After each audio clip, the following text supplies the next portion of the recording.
Peggy 18.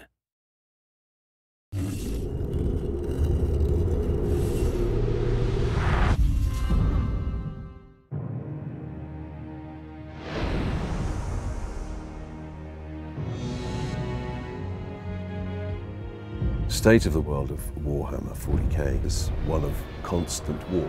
It's a non-stop battle against the forces of darkness. The Space Marines themselves are at the front line of the fight, and they have been created in order to be the ultimate fighting machine. What fascinated me about Space Marine was it was a world that I'd never encountered before. I realised there are dedicated enthusiasts, and over 20 years this has been an IP that people are very enthusiastic about. So to see something that's had that kind of longevity, there has to be something behind it. I got involved with Space Marine because somebody approached me and asked me if I wanted to voice the hero of a video game, which I'd never done before. I found the idea intriguing.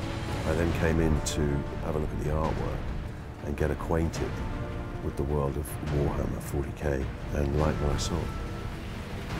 Having dipped my toe into this world, I kind of want to take a big swim now. I play Captain Titus, who's the leader of the Space Marines. And he is a 7-foot fighting machine. He is a warrior monk. There's a Zen element to him that allows him to perhaps question things that other Space Marines wouldn't. Our plan is unchanged. The appeal of playing Titus, bearing in mind I've played a lot of villains in my time, was that he's the hero. The fact that he has a strand of something that runs through him makes him a little more interesting than just a straightforward whiter than white hero, was what appealed to me as well. I don't believe the world is black and white. I don't believe that people are black and white. I think we all have the possibility to be villainous within us, but we all have the possibility to be heroic. We need to get down to the surface to take out the gun battery. Do you want to go home already, Sergeant?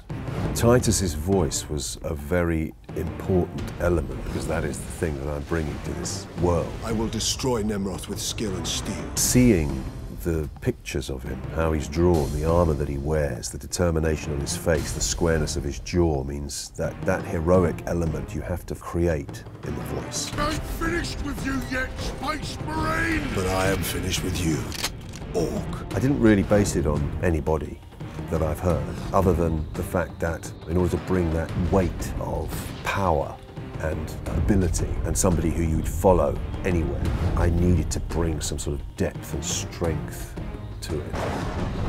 Stand fast, Ultramarines. It was an organic process really, born of understanding what was required and seeing the way he looked. There's a strategy behind it. Their leader is no fool. That's perfect, thank you. Okay. Essentially, the narrative of the game is that the Space Marines led by Titus land on the Forge World in order to deal with the orcs that are threatening to overrun the planet. And while there, hear a distress signal and discover that there's an Inquisitor on the planet. This is Inquisitor Drogon. I need urgent assistance. We need to find the Inquisitor before the orcs do. Without giving too much away, in this particular game, Titus's journey involves dealing with treachery that he was not expecting to encounter. Inquisitor! Get back! Titus's comrades essentially are extreme ends of the spectrum. Leandros, who is the raw, young, new recruit who lives by the rulebook and would die by the rulebook, given the chance.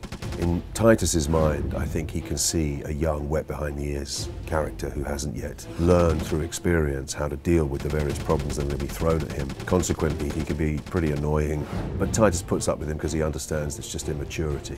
Your days as a novice are behind you.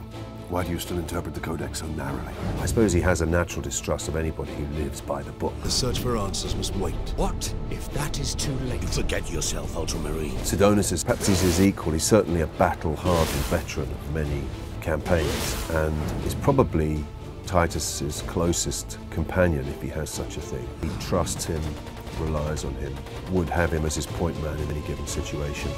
Never trust the Inquisition!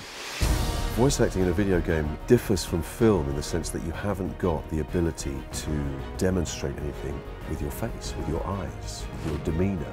Everything is distilled into the way your voice sounds and the way that you communicate with the words that you're using, what's going on in your environment. It's not for everyone. You really have to find the right tone and find the speed and the pace to carry people along with you. There is a real discipline involved. Nothing can tempt me from the path of honor.